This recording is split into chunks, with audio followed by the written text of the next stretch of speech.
Okay, palagay ko naman connected na naman lahat nito. Again.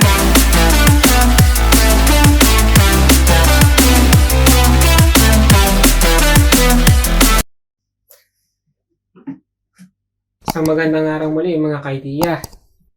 So ngayon, ang issue ng ating PlayStation 4 na topic ngayon ay flickering lang siya.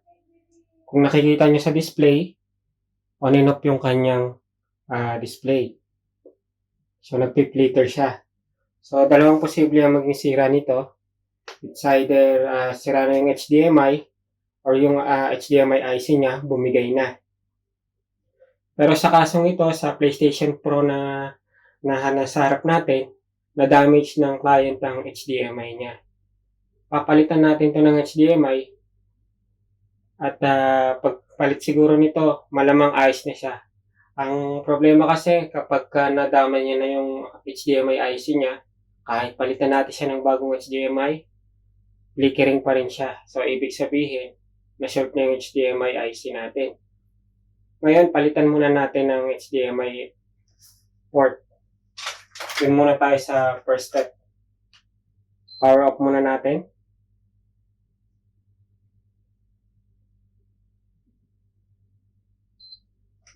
Okay.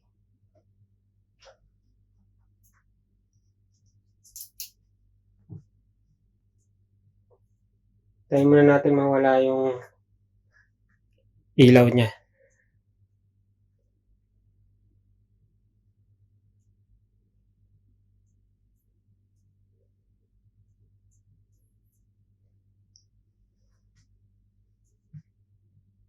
Okay, so power shutdown na siya. Pwede na natin bunutin yung power connector niya.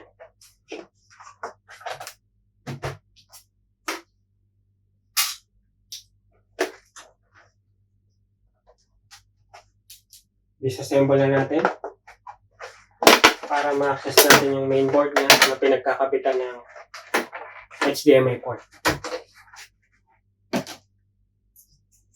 Tanggalin muna natin itong mga security lock.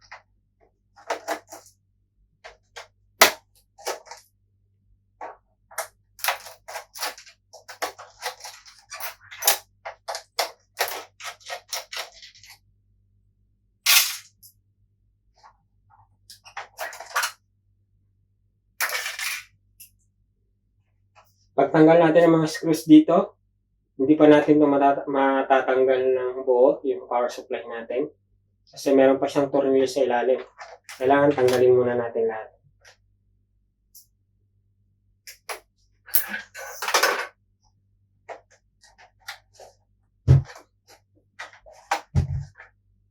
Tanggalin natin ito.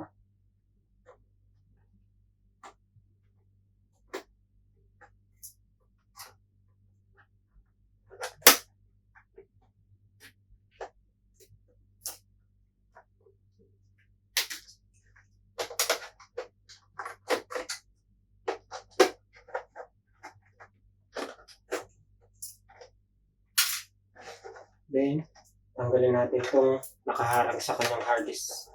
So, ito yung hard disk cover niya.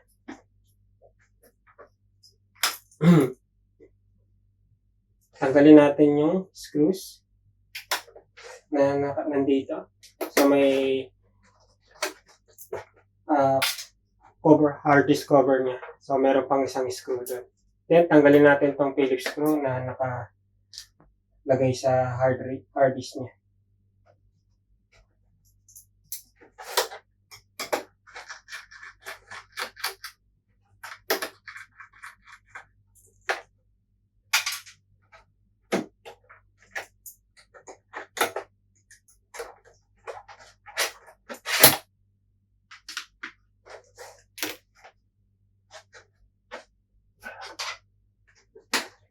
Then, kumuha lang ako ng metal spudger para madali ko siyang maangat dito.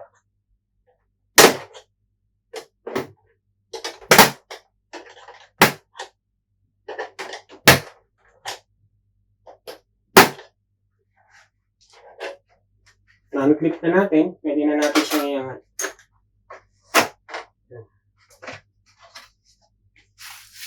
I-ayos lang natin ang maayos.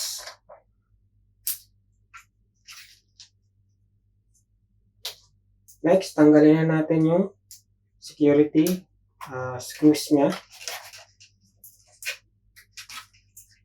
Tanggalin natin yung power supply, tsaka yung mga connectors. DVD connector, eject connectors, DVD connectors, and power connectors. Then antenna, Bluetooth, Wi-Fi, tsaka yung controller antenna niya. Next, tanggalin na natin.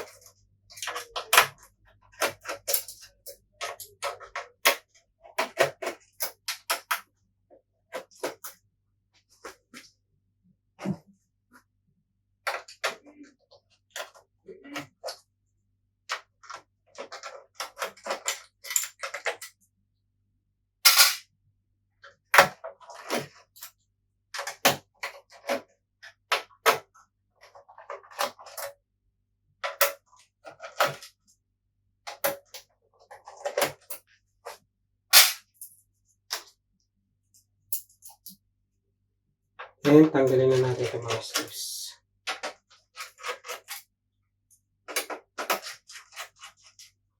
Mga Phillips screws na lang ito natitira.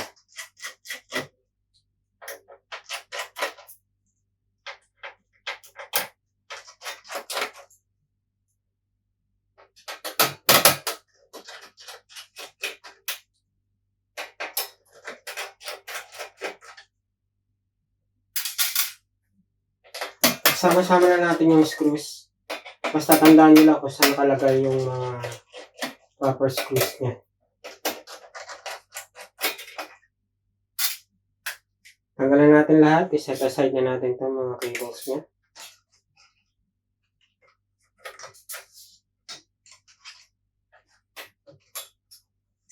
Okay.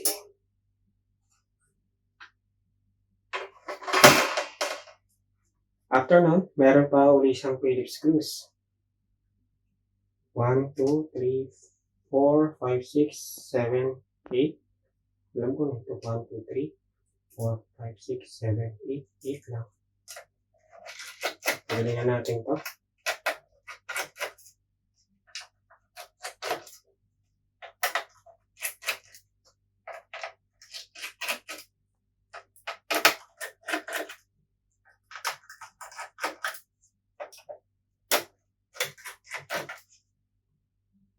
One, 2, 3, 4, 5, 6, 7, 8. Pinilang pa talaga eh. Okay?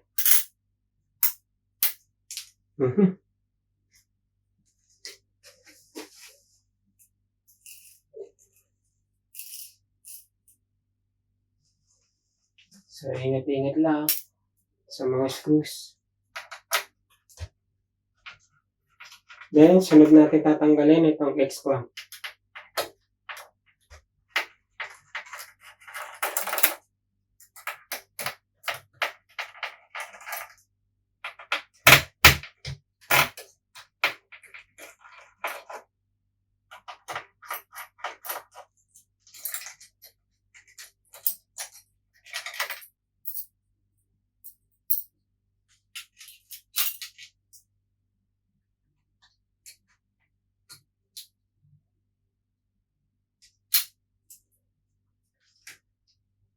So, ayan. Pagkatapos na natin matanggal, pwede na natin matanggal yung kanyang motherboard. Sorry, yung kanyang power supply.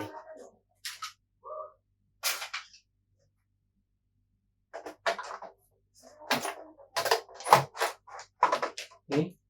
Then, tanggalin natin tong cable dito.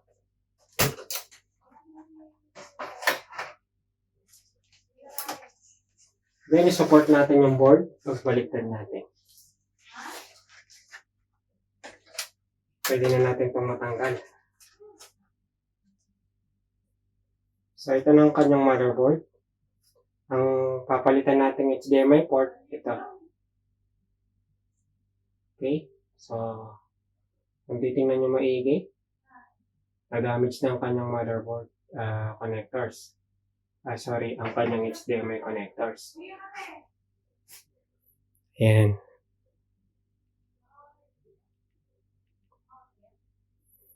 Okay?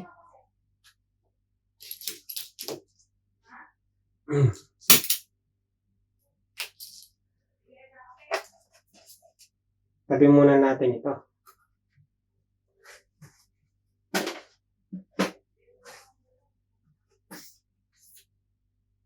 Ito, 21 na ang kanyang thermal paste.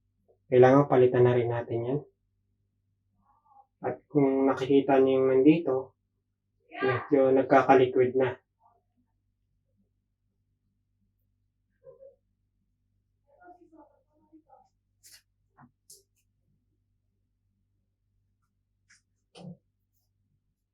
Papalitan lang natin ito. Tingnan natin kung paano natin mapapalitan ng maayos ito. Linisin muna natin.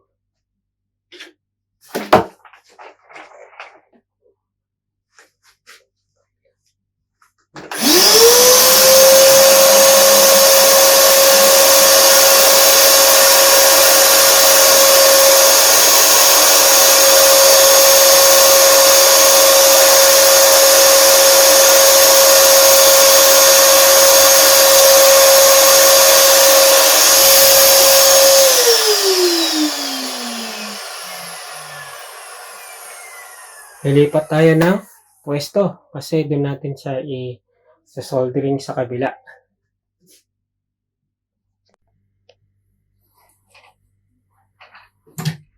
Tanggalin natin tong HDMI na to.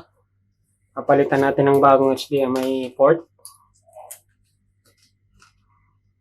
Set natin yung hot air natin.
Okay. Tanggal na.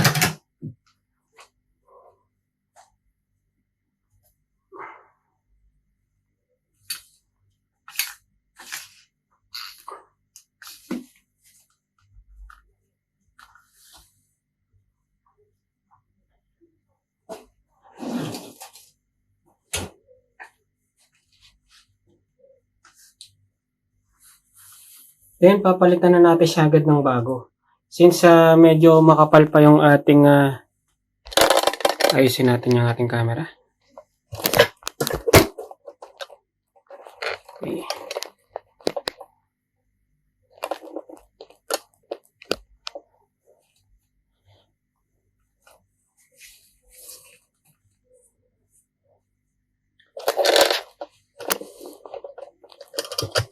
Adjust natin.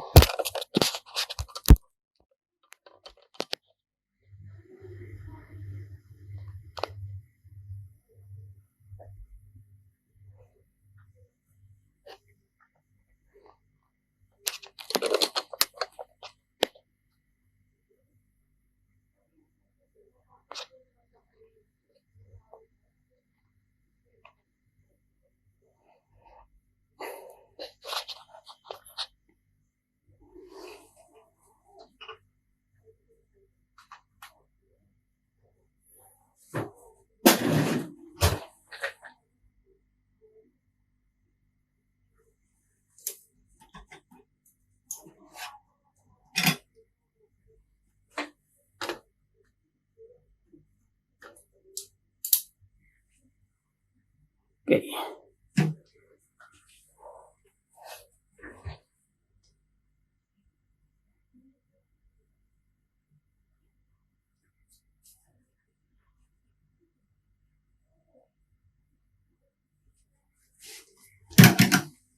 Lapit natin ang ating ilaw para kitang-kita natin.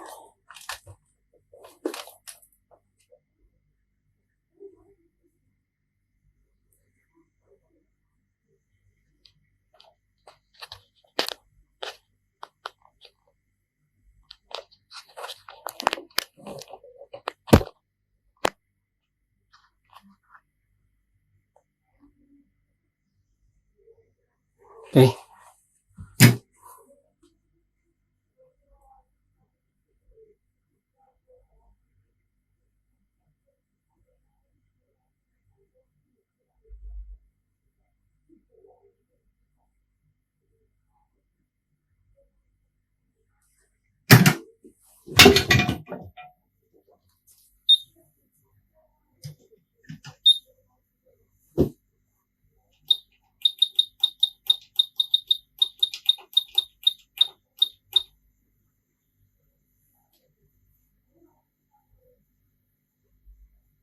Hindi na ako nagdagdag ng soldering kasi pwede pa yan, medyo makapal pa siya.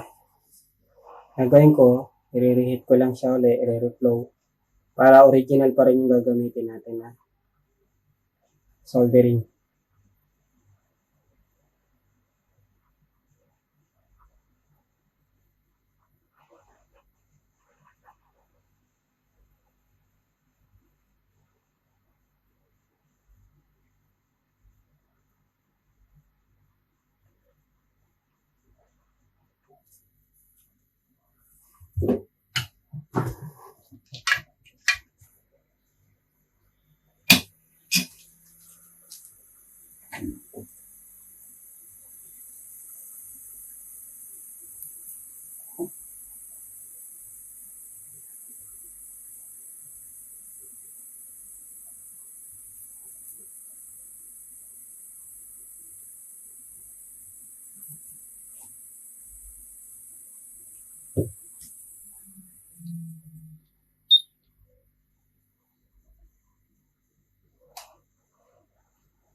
Pantayin muna natin. Medyo natanggal.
Okay, palagay ko naman connected na naman lahat nito.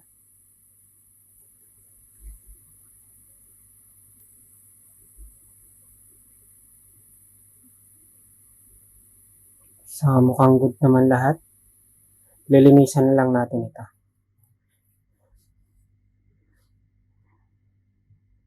Okay.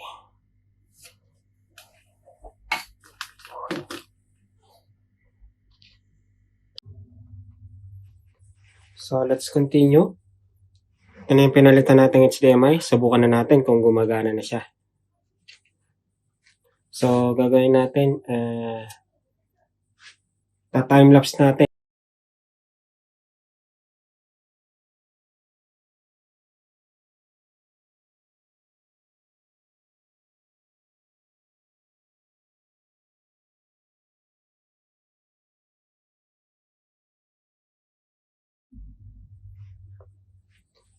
Okay, na-assemble na natin. I-testing na natin ngayon.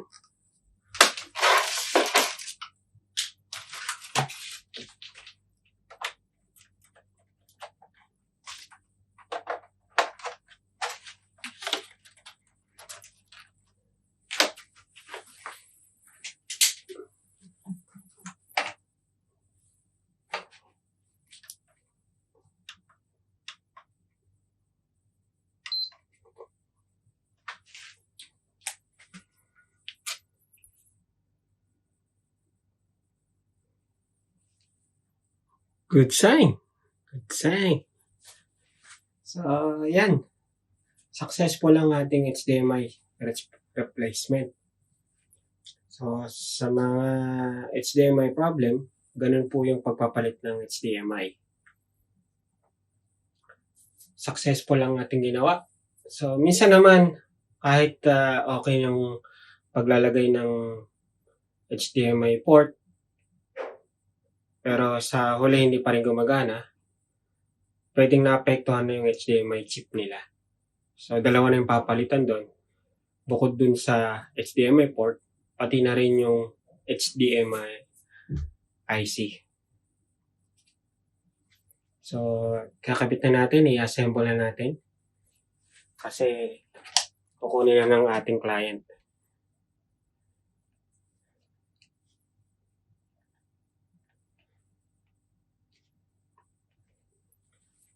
Okay. Power up natin.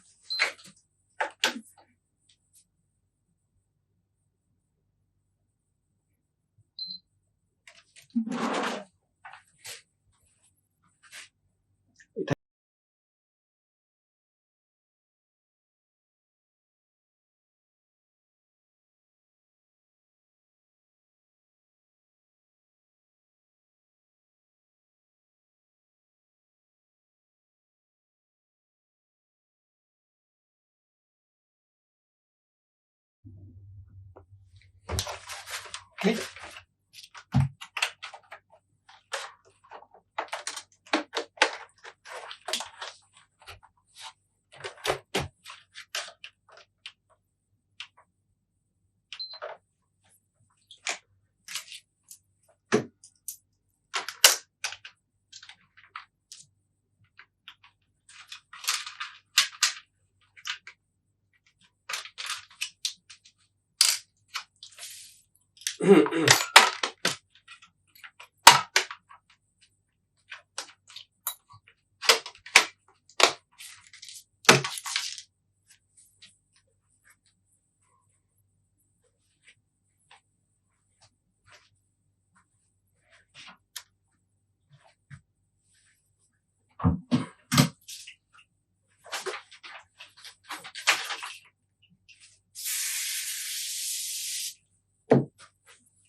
So, successful po yung pagpapalit natin.